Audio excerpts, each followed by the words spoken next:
Hello, beloveds, and welcome to Nurture the Soul. I'm your host today, Reverend Ellie Hutchison, and I am the Minister for Congregational and Community Engagement with the Faith Info team, and we are a part of the Love of Church at the national setting of the United Church of Christ. I use they them pronouns, and today am sitting in front of a painting of Frida Kahlo, painted by my dear friend Francisco Garcia, and a number of houseplants are in white pots behind me. I'm wearing purple framed glasses, a black tank blouse, and black and gold arrow-shaped earrings, and have a blonde pixie haircut with shaved sides and a number of tattoos on my arms and hands. Nurture the Soul is a weekly webinar series that provides you with a multitude of practical, educational, innovative, and formational resources to engage with the critical topics facing our communities right now. This webinar centers curiosity and care towards the collective liberation for all of God's creation.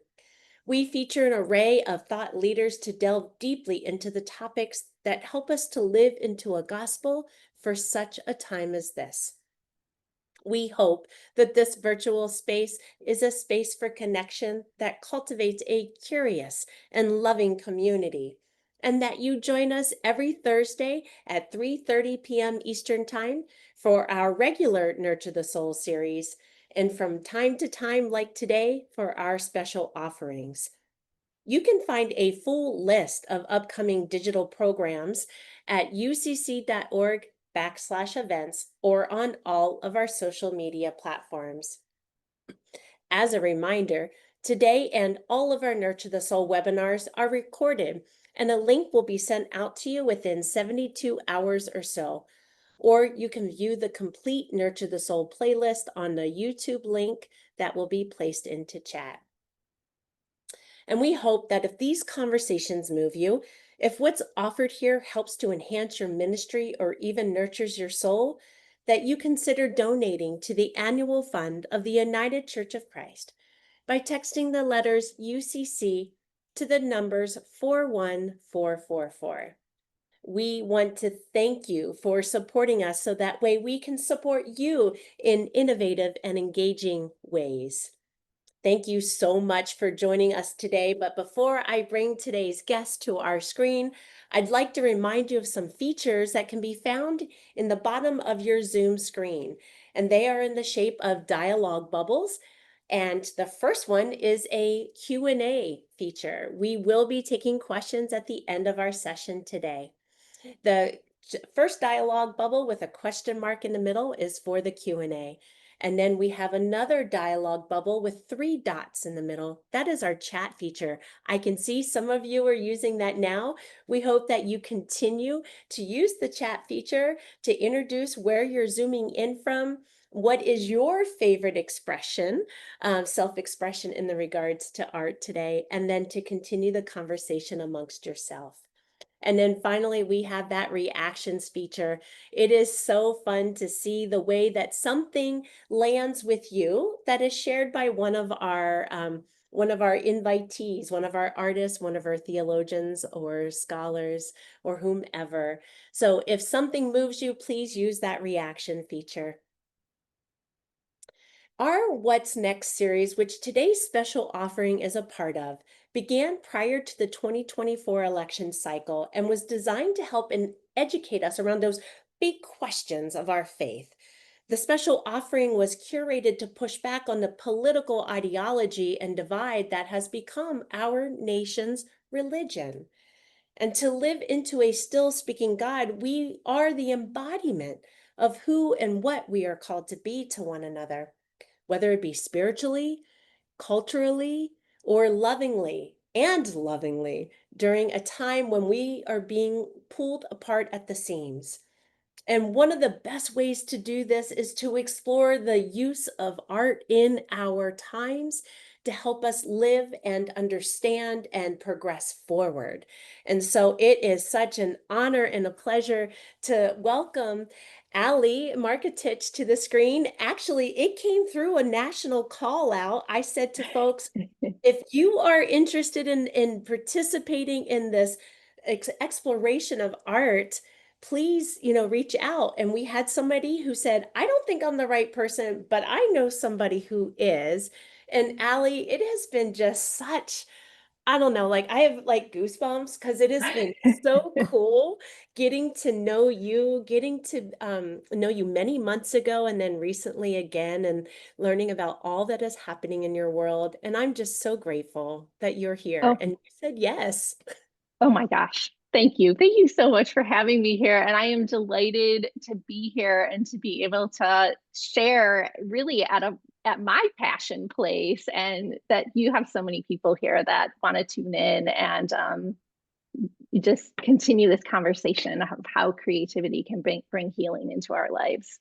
Yes, absolutely. Yeah, it is so, and it's going to be interactive. So I want to remind Yay. folks now, if you didn't see social media updates, that we invite you to have something to draw on, write or draw on. I have some really cool different sheets here that I'm going to play with. And hopefully you have a pencil and or crayons, some markers. Sadly, I only have pens. I need to like improve my art skills here or You're going my to be inspired to go buy watercolors after this.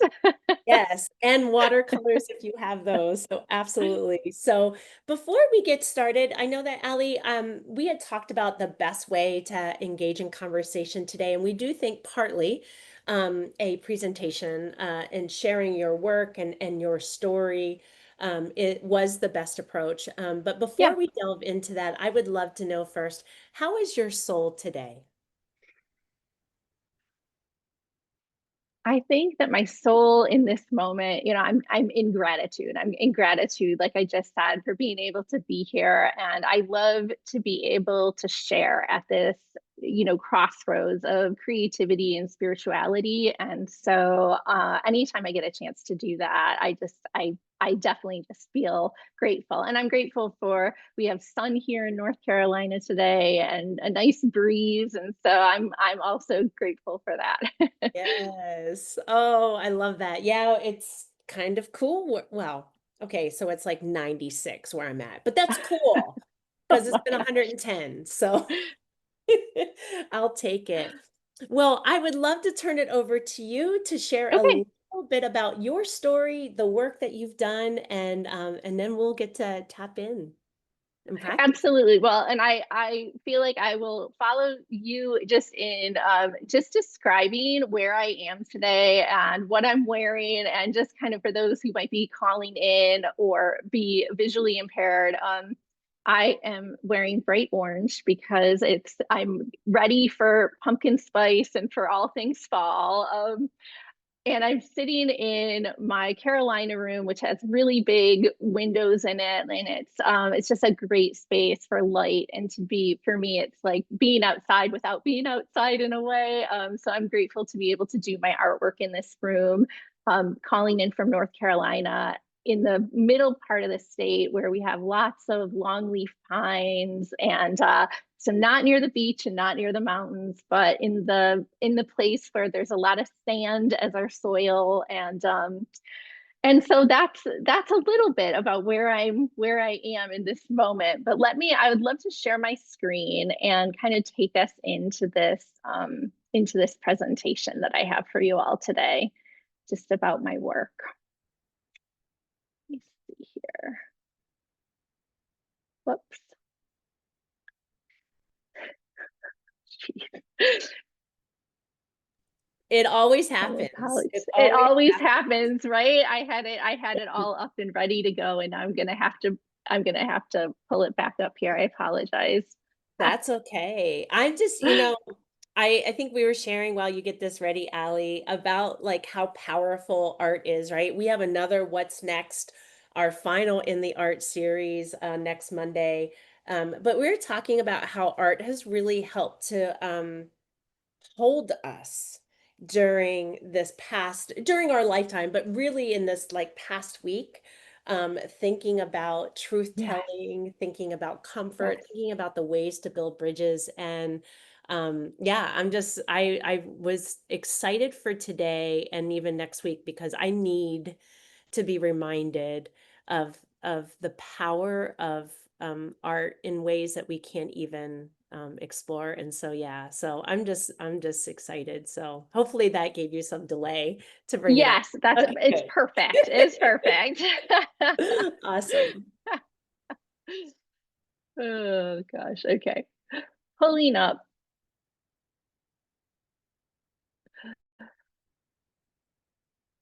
Here we go. Okay. So my work is my business name is Soul Kindling and Spark Your Sacred Imagination. First, I do want to just say thank you again to Ally and for the UCC. I know that the UCC, so my church is a Presbyterian church, and one of the things I love about the UCC church, from what I know about it, is you all are incredibly social justice based, you're creativity based, you're expansive, you're open minded.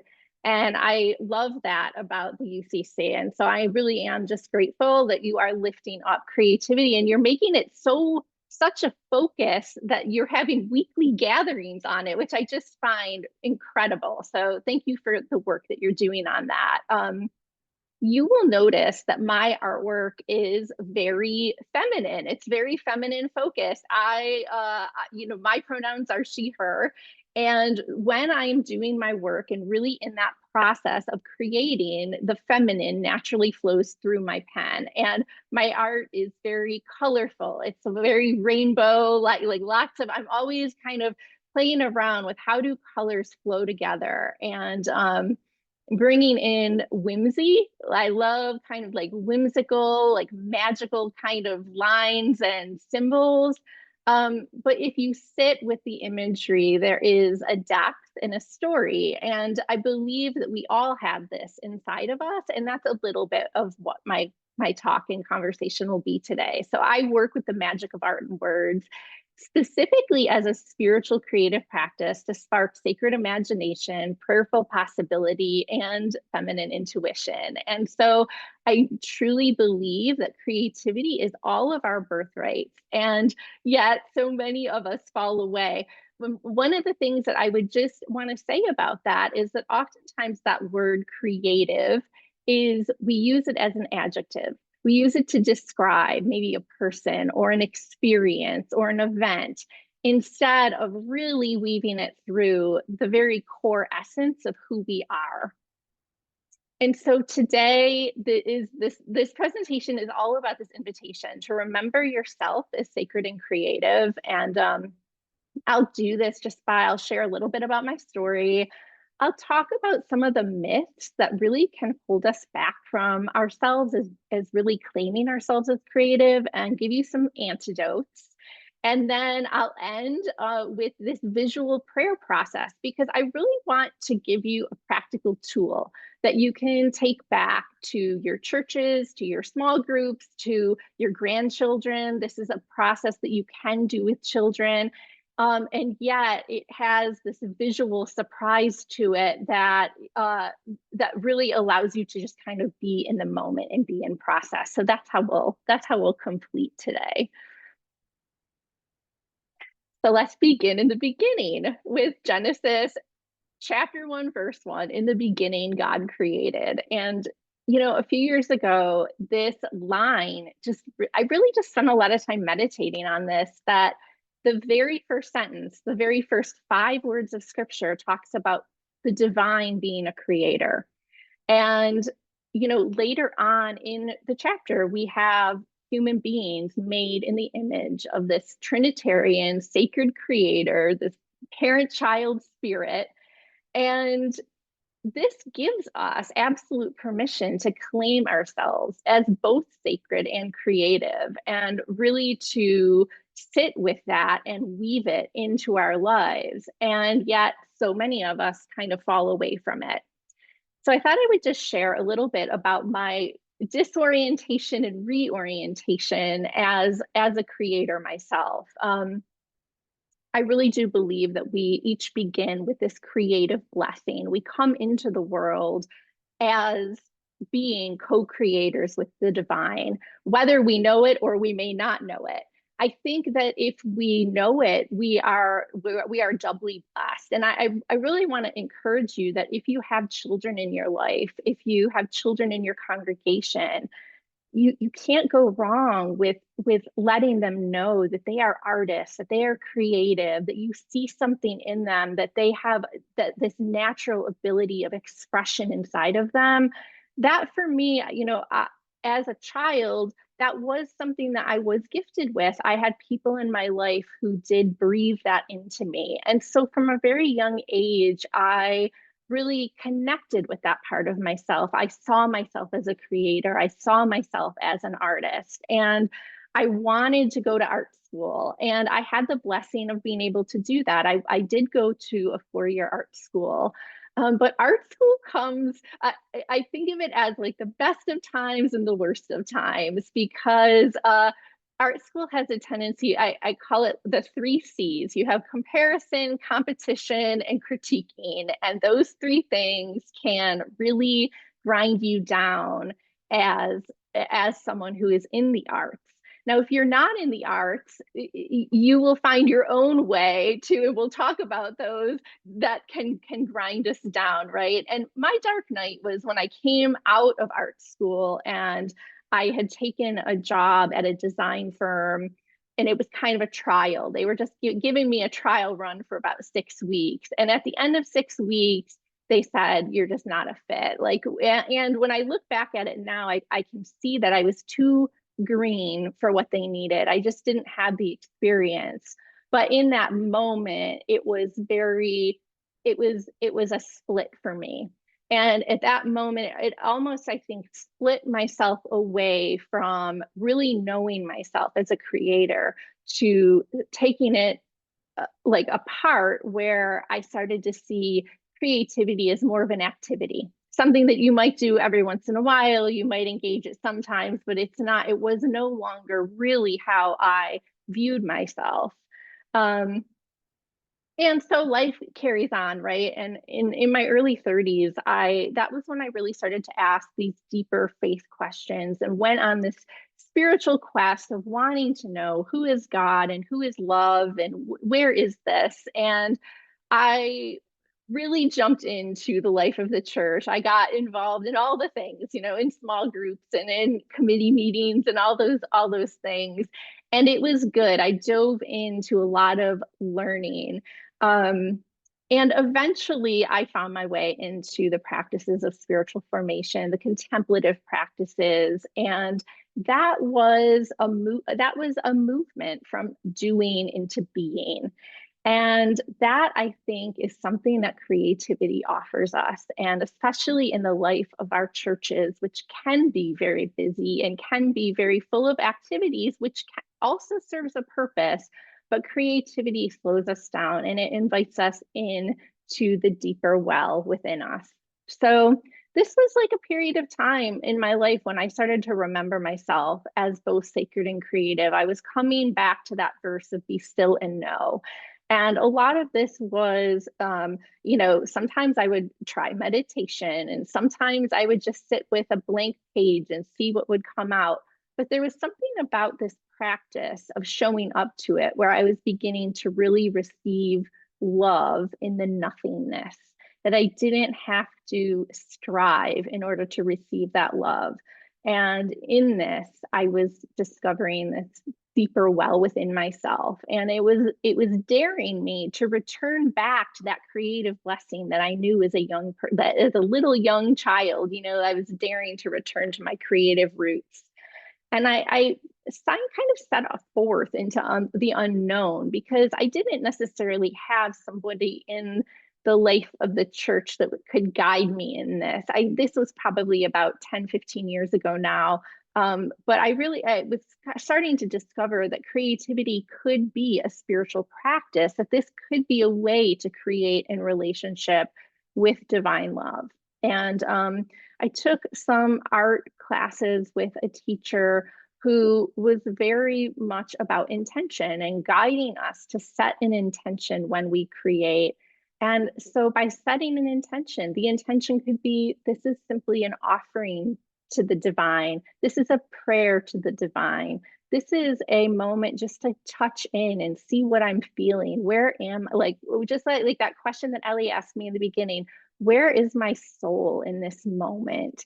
How does my expression, how does my art, how do my words come out when I just allow myself to be in that space?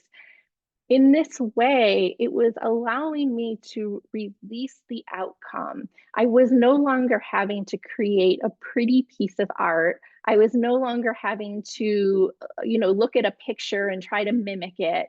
And this was when I really discovered that creating could absolutely be a prayer. Okay, so I would love to just like pause for a moment and first just really just kind of invite you to just feel into your body for a moment and just take a deep breath in.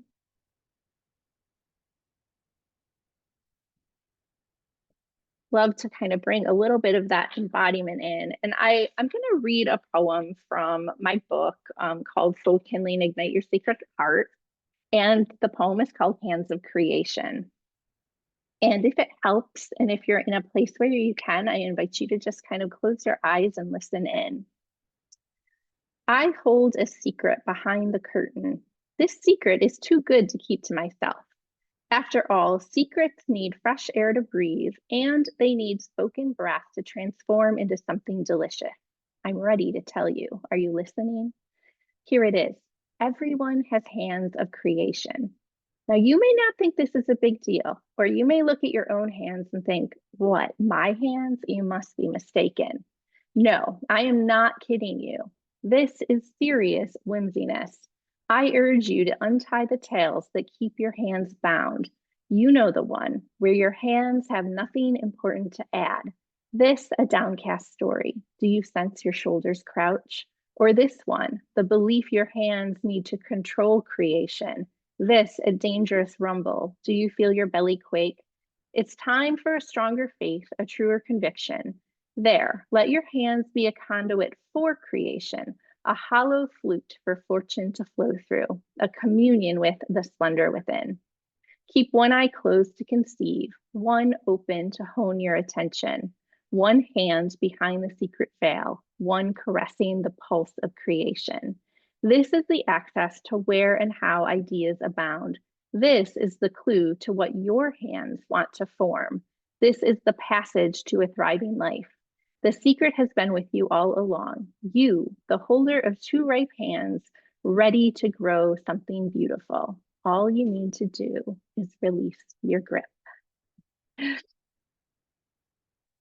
So I want to talk to you about becoming aware of our personal and cultural creative myths.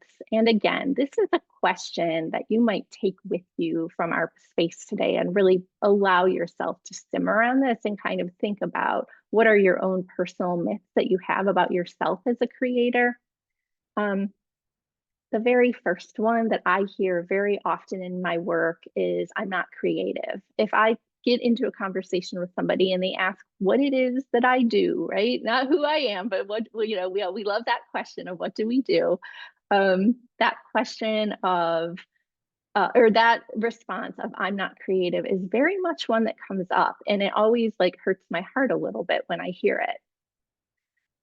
This one, second one, is very closely related because if we see that we're not, if we deem ourselves that we're not creative, most likely we are going to have a dualistic viewpoint where we don't think we're creative, but we think other people are.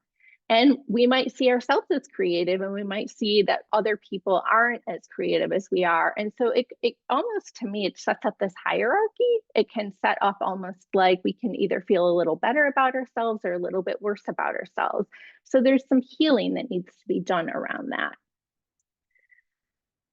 This third one is that creativity is a hobby, a craft, a luxury. We have to save it. We can't do it all the time. It's an activity. It's an activity to engage. It's not the thread of who we are. It's not the thread of our being. And so in this way,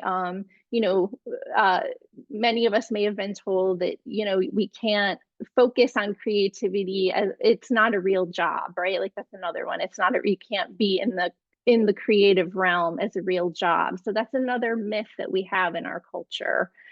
And this last one, that just fourth one that comes up regularly is that I've got to get it right. The perfectionist in us doesn't want to. There's a fear there that we're going to somehow get it wrong, and so we prevent ourselves from just even beginning, even trying. So I want to invite you to kind of reweave your creative thread today, beginning today, start anew. And the first one that I'm as a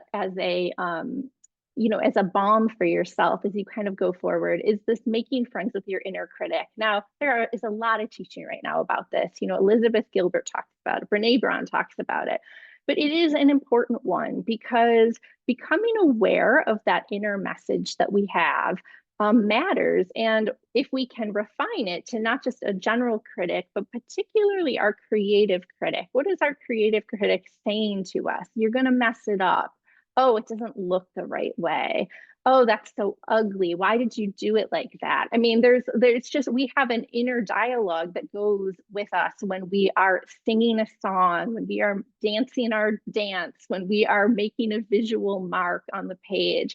And so part of it is listening in and becoming aware, and then soothing her fear, soothing his fear, and really beginning to focus on, hey, I'm just here today to express. I'm just here to focus on the process. I'm not worried about what it's going to look like in the end. And starting to have that dialogue where we're just allowing ourselves and giving ourselves compassion can be a great step.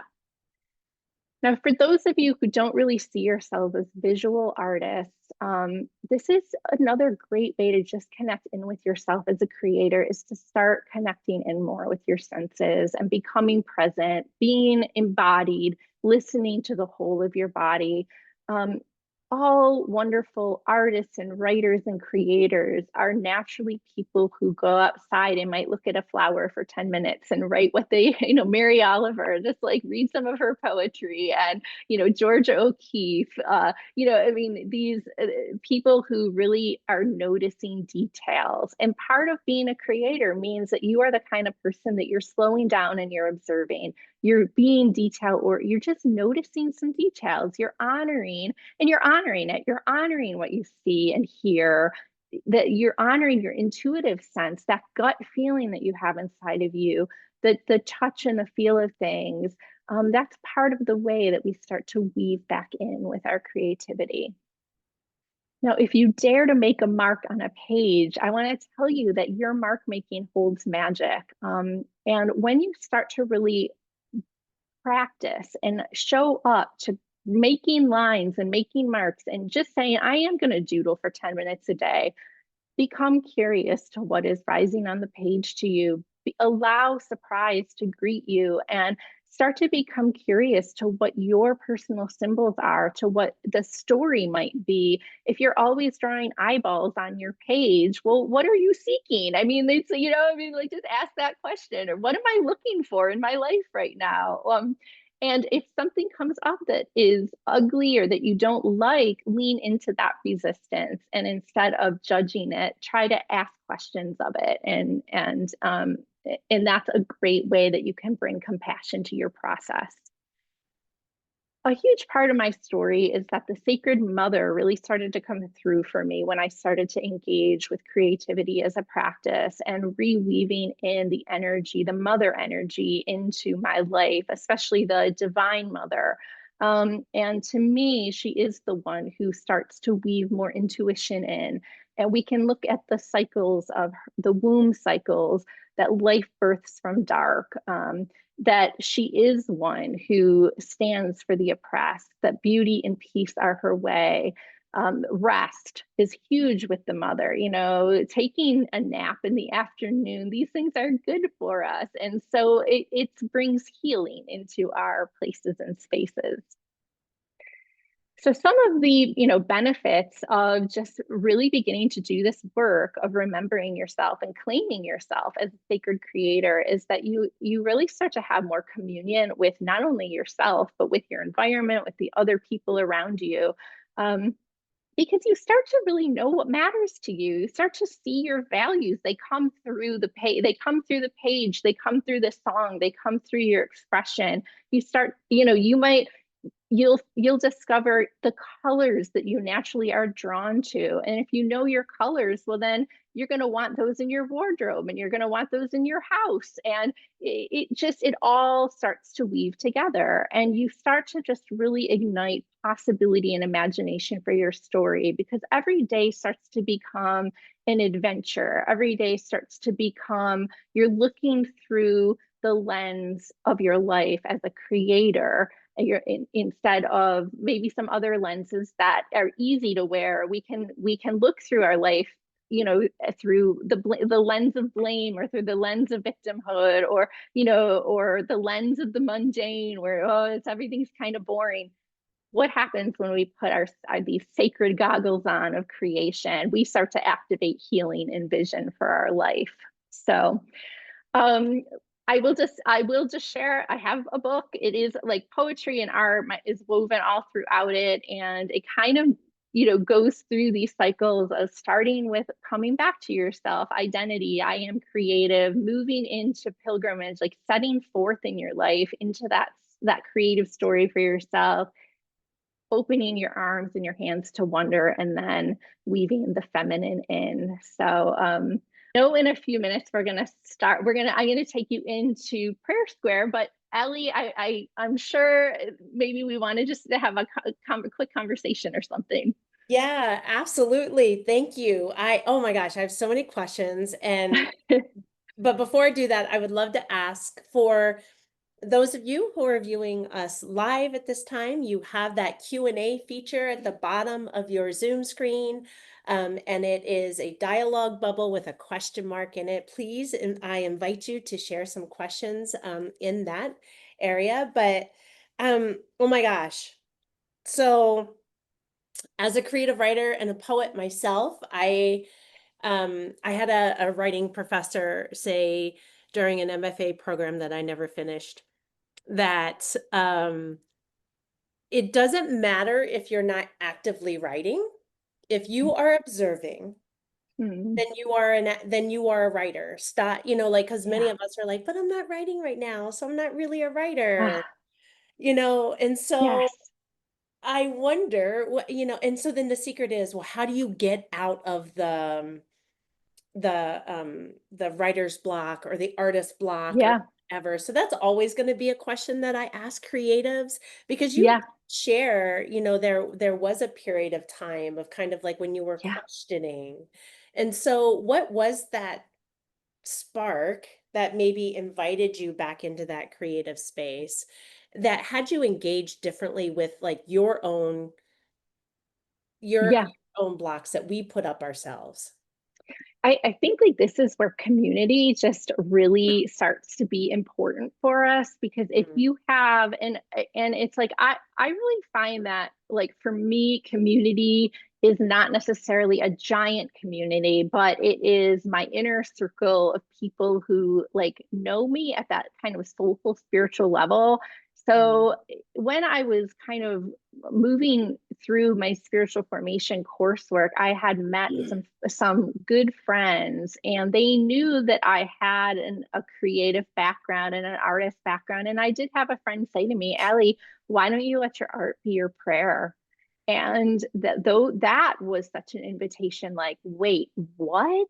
Like, can I do that? Is that allowed? Like, could art be a prayer? And that phrase just stayed with me for so long, as an invitation to go, what if I throw out my old definition of what prayer is, like that it has to be some kind of a list, or it has to be something spoken, and it can just be a visual, and see what comes from that. So I but from just an everyday, day to day kind of, I will say that I definitely still go through cycles. I mean, I'm not create, I don't, create every single day. I don't write every single day, but I really do try to keep just some form of a practice. And like for me, that means shaking it up. Like I can't do the same thing every single day. So it's like one day it might be taking a walk. One day it might be, okay, I'm going to write in my journal. One day I'm going to make sure I get up and write that dream down that I had last night. It's like, so just kind of, engaging with it in different ways. I think keeping it playful really helps and not making it feel like a chore. Because as soon as it feels like a chore, forget it. Right, right. Like I have a friend in like college that scheduled his writing. I'm like, well, what happens at 4 o'clock if you don't feel like writing? He goes, then I write 10 pages about I don't feel like writing. I don't feel like writing. I Oh don't my feel he's like at some point. And I was like, Creativity should never be scheduled. But as I get more involved in all of the things, I feel like I do need to set some time aside yeah. to schedule, even if I'm not actively writing. But just as you invited us to do earlier, is to just slow down, to be Yes. observant. So if we can give ourselves the first half hour of the day to not be on this thing Yes, that's right. and to actually do the Oh, thing of that's just, right.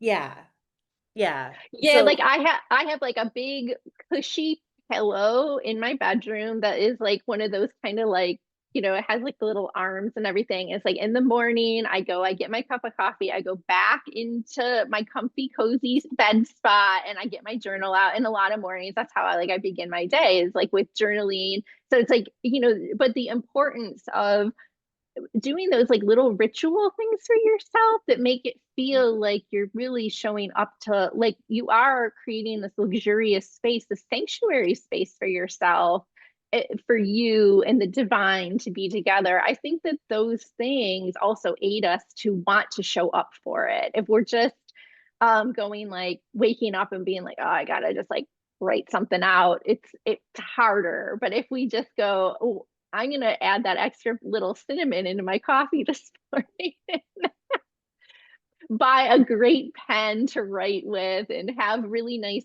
paper. You know what I mean? Just those little things. I think like the detail, to me, the details matter. I think it's the details that make us want to show up to that creative side of ourselves.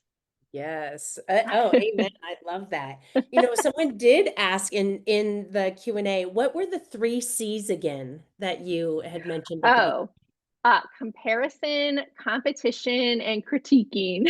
Mhm. Where do you still see that post art school world? Um, I I definitely I think it definitely still exists the kind in a certain, especially in kind of the higher art and writing realm. I think like as soon as you start, even with writing, when you start to go and try to submit your things to different, poetry publications, it's like it's very you get a lot of rejection. And so it can be those things like you're almost building up your own advocacy. Like I just wrote about this on my Substack about being your own creative advocate, because part of, I think, cleaning ourselves as creators is also then being our own advocate for what we are and what we're about. And, not necessarily worrying if someone isn't like vibing with what we have to put out there or whatever. It's like, we have to just be true to the thread of what we feel called to create in the world. And the more that we show up to ourselves, the more we discover what that thread is for ourselves. I think the more we go, oh, this is what I'm here to keep doing and keep putting forth. Yeah. Yeah. Yeah. I'm trying to, and I feel like, we are our harshest critic, right? You showed Oh, us, you talked about that. We are our harshest critic. And what's interesting is like when I do engage in just journaling, writing down something, whether it be a voice memo on my phone or actually writing something down, When I go back and look at it, I'm like, who wrote? Oh, look at me! Look at how Yes, talented right? I'm so intuitive and creative. So it's Well, almost like it lasts just this yes. one time. Honestly, it's like I think like that one of the best things we can do specifically with our writing is to write. And it's funny because my son is a senior in high school, and he says it's like his English teacher says, write it down and like let it sit. And it's like that. It's just like let it sit, because when you go back to it, you come back to it with fresh eyes, and sometimes you can come back and you go, oh my gosh, did I write this? Right. Right. But I Like, think that's like the being the vessel, right? It's like, to me, I'm like, we're all the vessel, especially if we set our intention with, I am the vessel of divine love right now. I'm the vessel of divine creation. We don't have anything to cling to then, because we're like, it's not really about us. It's it's not about us. it's Yeah. not. It's about the message that wants to flow through us. And I think that there's a real release in Yeah. Yeah. What an invitation to be a that. vessel. Right? And I know Yes. that many of us ask for that on Sundays. I know I do. Yes. Even in the benedictions I give, at the church where I'm an associate pastor of, like, I reach out and say, I invite you this week to go and be a vessel of love, Yes. of peace, of whatever it is that ties into the message. And yet in my only daily practice, I almost always forget it. Well, I mean, I think to a certain degree we are, whether we realize it or not. But I think the more we can kind of tune into it is that we all have hands of creation, and it doesn't necessarily. We don't have to necessarily be creating visual art, or we don't have to necessarily be. I think that's also something about the healing, that idea of what is a creator, because I think traditionally we think of creators as your traditional artists or songwriters, or your writers. And it's like somebody who is sitting in the office creating PowerPoint, like Excel spreadsheets and stuff, they are also creators, and they might have a creative viewpoint that is more logistical and is more rational, but that too is creation. And we need to have that healing of the right brain and the left brain, and kind of weaving it all together. Yeah, absolutely. Yeah. Absolutely. We have another great question, and then we'll go to our Okay. practice, Yep. because Perfect. I think your practice and everything that we've talked about is a good lead up to, what Yes. you shared is a good lead up to that. And I want us to Yep. get busy. I want us to feel creative. All right. So the last question is, my writing is sometimes very vulnerable. Have you had to wrestle with what to share with others and put Mm. out into the world, and what to keep for yourself? Oh my gosh. Yes, definitely. It's such a tender footstep. You just, all I can say is the encouragement to find those few people, just like one other person, two other people that you really feel like these are safe space. And also, it's okay to set boundaries for yourself, especially when you're first coming out with your words or with your visual, to be able to say to somebody, I don't want you to judge what I'm sharing with you. Can you just listen? Or could you just offer something encouraging back to me? I think that we need to do that, and set those boundaries, because as people, we need to relearn how to talk about art. We need to relearn how to be in the presence of our creations through a compassionate lens. Because most of the time, even if we go into like an art museum, we're judging the art on the wall instead of going, this makes me uncomfortable. Why does it make me uncomfortable? What is it in me that's rising up inside of me? Instead, we just go, I don't like this or that. So there, and as the artists, as the creators, as the ones who are actually writing it down, or doing the thing, we also have to be the teachers teaching people, you can't stomp all over this. Right. Right. Right. Yeah. It isn't for that. Yeah. Oh, Yeah. yeah. Well, I think that's a great thank you. Thank you for all of that. And Yeah.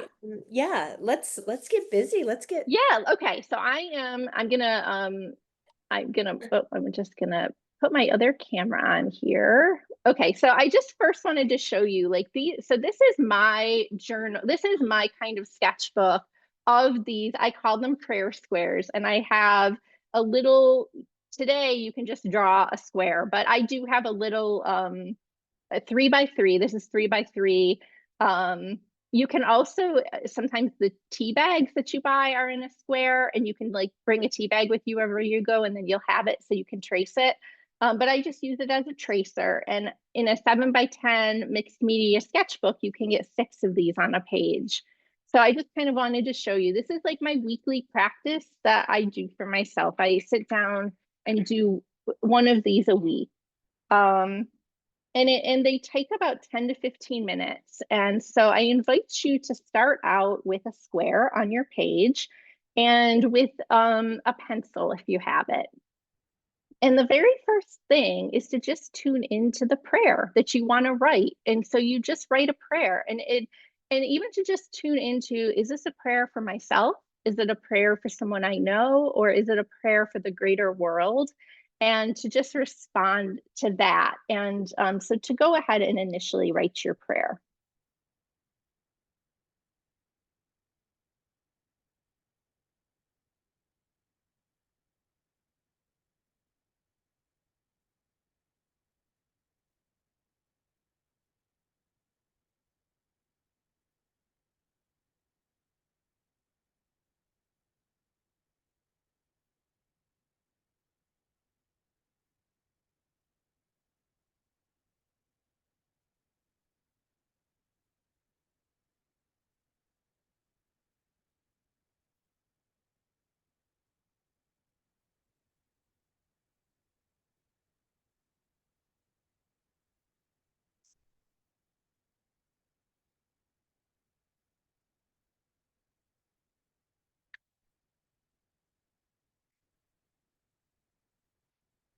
Now, alternately, you can also do this where you just do like one word in the middle. So like if you say you wanted to do this for Advent, you could just like 1 week, just write the word peace. Week, write the word love, so it's like you can change this up.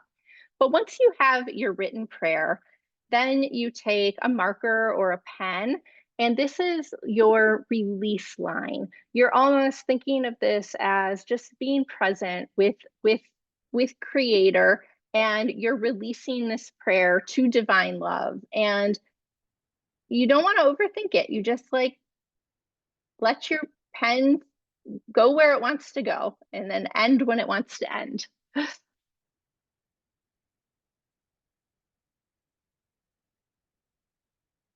Just keep it fluid and fun.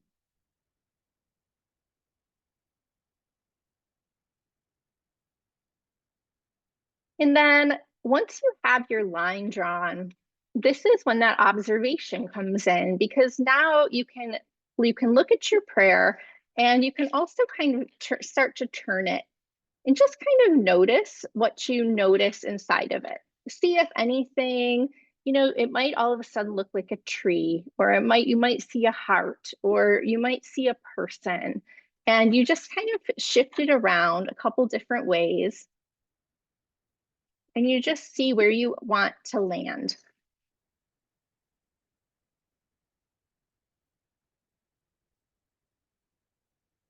So I'm going to keep mine this way. And this is when you can absolutely just almost start to kind of like doodle around lines, and just kind of be in like a little meditation, almost like a Zentangle, where you're just bringing some line and dots and colors. But if you want to develop a face, or if you really do kind of see a sun or a tree, then you can start to add details. So it's like I really do like to bring people in a lot of the times. So it's like I just start to I almost inevitably will find somewhere to put like a little face, and I just bring a face in. But you do you. You do it the way you want to do it. And just like, let's just be here for a couple minutes.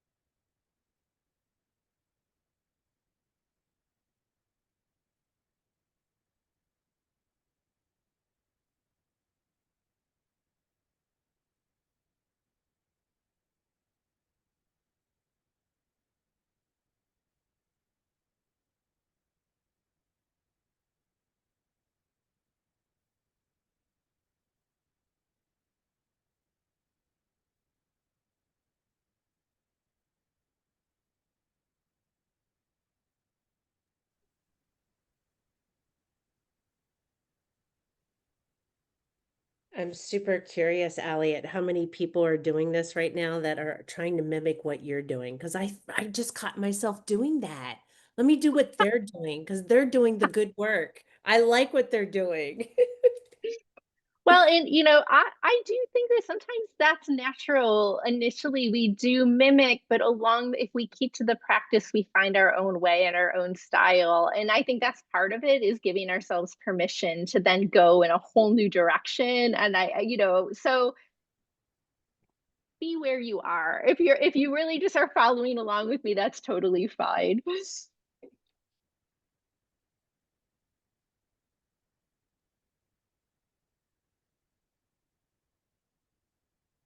And so you will know when you are, when you feel like a little bit complete. It's like you might just get to the point where you're like, okay, I mean, I usually spend just about 3 to 5 minutes on this part. And then you start to bring color in, and color just really starts to make it come alive. And you can do this portion with colored pencil, you could do it with markers. I like to do mine in watercolor because to me the watercolor just is, like I had mentioned before, it's very fluid, it flows together, and to me it offers a little bit of surprise for what can happen. So just when you're ready to go ahead and start to bring color in.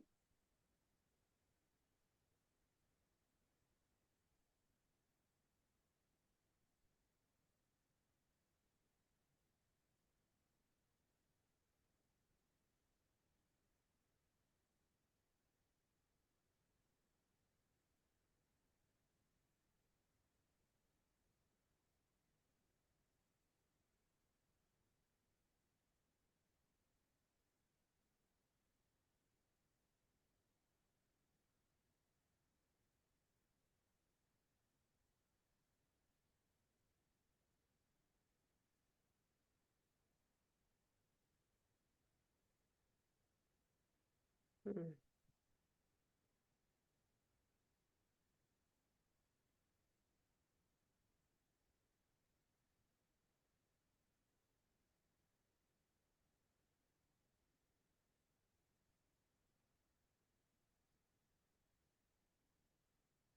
Is this what we would find in your book, some of this information?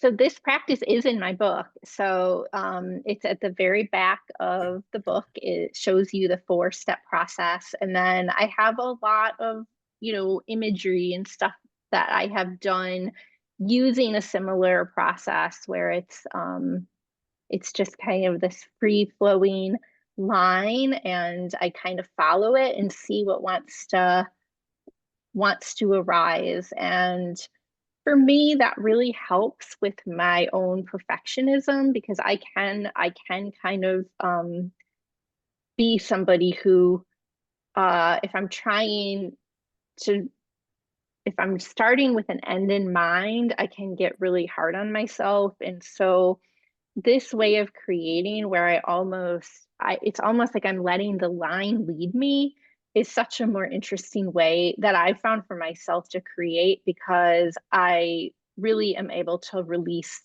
the perfectionist inside of me who wants it to look like you have an idea in your head of like what a body should look like, and when you create like this, the body will come across just very odd sometimes, and you just have to work with it.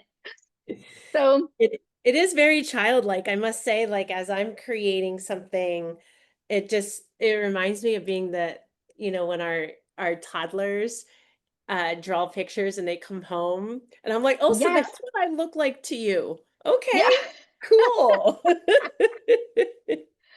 Well, it's great to allow almost like your inner child to have this time as yeah, as almost like playtime. You just Yeah. allow it to be a time of play. So, you can be here. I mean, you can see that you can be here. You could be here for another half an hour if you really wanted to, because it's like you can go in with a lot of detail, and you could add another layer once this dries up, patterning if you wanted to.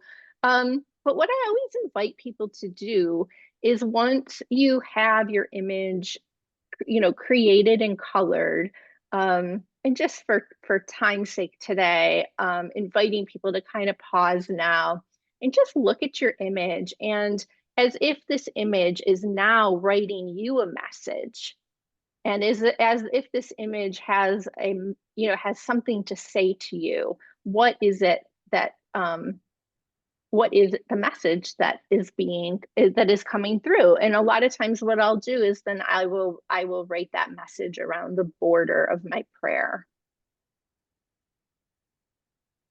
And I invite folks who are viewing this online to go ahead, if you feel comfortable sharing what your creation, your exploration is meaning to you right now. You can put that into chat if you'd like. Yes, absolutely.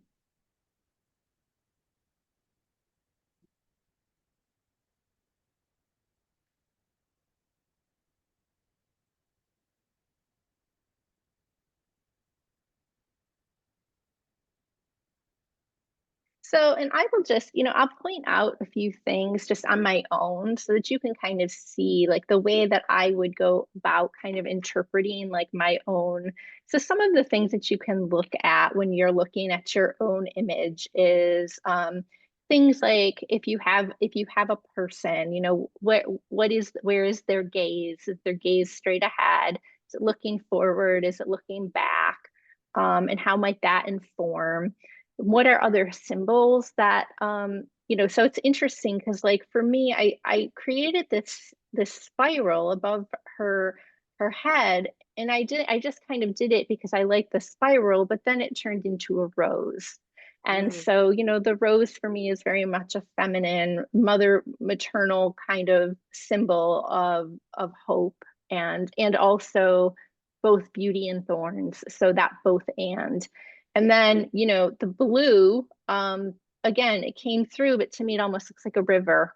And mm. so there's something about like the river of life. And so, it to me, you can really play it once you start to kind of work with your own imagery. It's almost like you're pouring your prayer out, but then you see the visual arise, and it becomes almost like this call and response because your prayer responds back to you.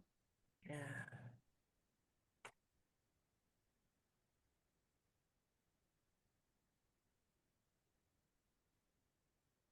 Oh, I love that. Oh, all right, y'all. Put in the chat. What is it that you wrote? What is it that you're feeling right now?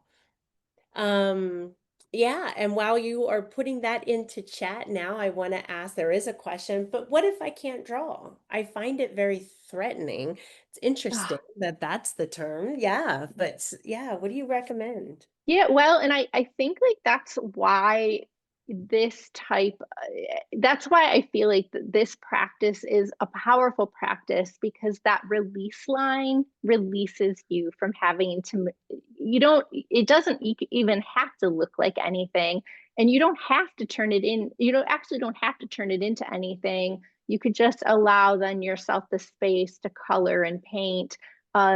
So showing up and allowing yourself to just be free form doodling, or just say, I'm going to just create a page of circles. I'm going to just show up and do horizontal lines today and see what those horizontal lines teach me about myself. There's other ways that you can kind of engage in the visual where you just begin. But yes, the white page is threatening. It is. Like, look, y'all, let me put something behind it. That's what I came up with. Mm. Looks like Frosty the Snowman. But I love it because like what my intention was while drawing it was I feel the need to be held and to hold others close Mm. right now. Yeah. And so a lot of the circles and yeah. And then I realized that when we were invited to write afterwards, that I wrote the freedom to play and to move from Yes. sadness because I ended up making like a really sad face. And then I was like, actually, let the figure cry and let it smile a little bit. And it's okay Yes. to move from sadness, even if just momentarily. Well, and it's okay to hold both at the same time. It's okay to let the tears fall and have the smile at the same time. And I think like that starts to become like the power of the imagery when we start to work with it, because sometimes our images will look sad, or they will, there will be, and I see that Edie wrote, mine is abstract, and that's okay. It can be abstract, and you don't have to listen. You didn't have to listen to my voice. You could do your own thing. I think like that's the thing, is like freeing yourself from the rules a little bit and just letting yourself be where you are with what you need. But I always like to kind of give a little bit of guidance, just so people have a guide. If they want to follow it, they can have that guide. um, but yeah, I just encourage people to just try, just show up and just begin with a line and see where that line might take you. Yeah, and it was a practice, right? Today was an invitation to Yes, just practice. that's it. It doesn't, we're not creating art for our walls. We're really not even creating art to show anyone. We're creating art because it's a sheer expression of who we are, and it has something to show us about who we are and where we are in the moment. And that can be so informative for our lives, and it can really start to connect us to the greater world. Yes, yes. Oh, yeah, I love all of that. That's brilliant. Well, Allie, I just thank you, thank you, thank you. Like I wish that we had more time. I hope that one day our paths get to meet in person because Yeah. I'm excited to order the book and we'll just so you all know that this link will be shared with you in a follow-up email. And you'll be able to re-listen to it, re-watch it, share it with somebody who you think would be interested in this practice, and then order the book. All of that information, those resources will be shared later. You are a gift, Allie. Thank you so Ah, much for taking the time to teach us, to share your personal story, to share what art has meant in your life, and creating with our prayer being a part of it. Wow. yes. Just, Yes. Ah, well, yeah. I mean, just thank you. Thank you for all the love in the chat. Thank you for your warm welcome, Ellie. I really just so appreciated being able to be here and share. And I don't know, let's just continue the conversation. Anybody who wants to talk about this, reach out. Yes, we'll share that Yeah. information. Yeah. Allie, thank you. And for the rest of you, we hope that you share this webinar with your friends, whether it be this episode or you join us for upcoming webinars.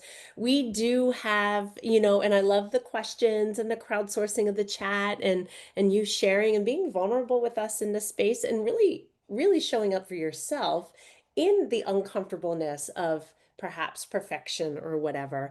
I want to thank our tech and media team for helping to make Yeah. this and all of our webinars possible in both live form and post-viewing form. And we hope that you join us back this Thursday, September 18th, for at 3:30 p.m. Eastern Time for part two of a three-part series on addiction and families, Family Matter and Families Matter. For the second part of the series, we're going to welcome back and continue the conversation with Erica and Dee Dee as they move forward with the questions of how is it that we support our loved ones without enabling their drug use?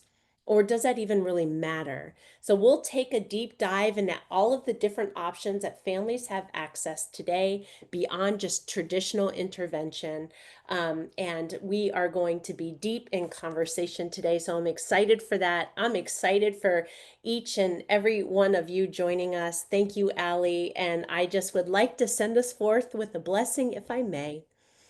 Settling into however it is you find yourself at this moment,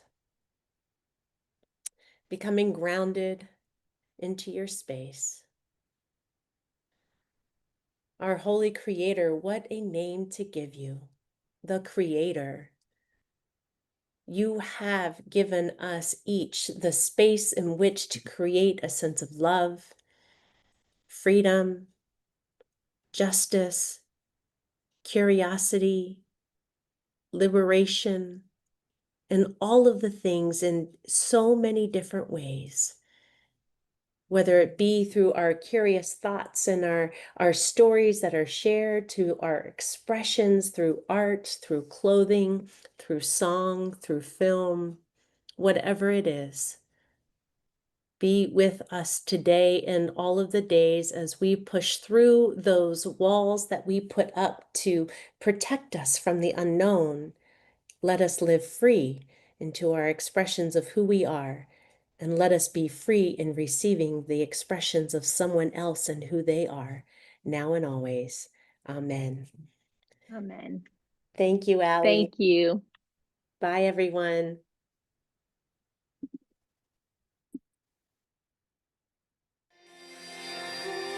Siblings in Christ, if you are moved by this conversation, if what's been offered here has helped enhance your ministry or has nurtured your soul for the journey, please consider donating to the annual fund of the United Church of Christ by texting UCC to 41444. Your support will help to provide programs like this, which are an essential part of our ministries in the United Church of Christ. Thank you for your support. Be blessed on your journey and know that you are not alone. We are holding you in prayer. Amen.